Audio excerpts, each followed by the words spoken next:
শুনুন। ওসব কংগ্রেস পার্টির দপ্তরের মস্তানি আমরা মানবো না। এই তো আমরা পার্টি বসে বসে আছি, কেউ আসুক না দেখি।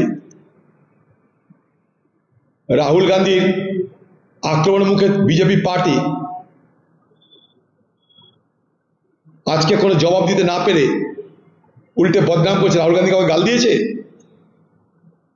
কাউকে কিছু বলেছে? খালি বিকৃত করা হচ্ছে এগুলো। রাহুল গান্ধী কি বলছে সেটা জানার চেষ্টা না করে এটাকে উকসিয়ে দিয়ে বিহারের ভোটে তার প্রভাব ফেলার চেষ্টা করছে, হ্যাঁকে না নাকে হ্যাঁ করে। আমি প্রদেশ কংগ্রেস দপ্তরে যারা যায় তাদেরকে বলবো, পাহারার ব্যবস্থা করুন।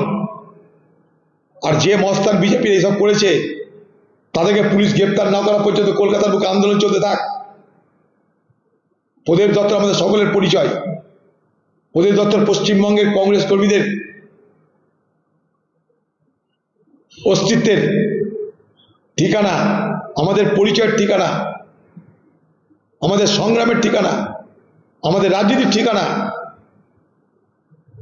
সেখানে অন্যায় করে কেউ জুলুম করবে, হামলা করবে, কংগ্রেস মানবে না, মানবে না, মানবে না। দরকার হলে আমরাও তাহলে বিজেপি দপ্তরে যেতে থাকবো। দরকার হলে আমরাও তাহলে বিজেপি দপ্তরে যাব।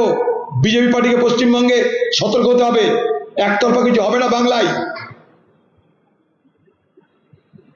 রাহুল গান্ধীর সমালোচনার মুখে নরেন্দ্র মোদী দাঁড়াতে পারছে না, তাই তার লোকদের দিয়ে রাহুল গান্ধীকে এবং কংগ্রেসের ভাবমূর্তিকে কলঙ্কিত করার জন্য প্রথমে মিথ্যা প্রচার,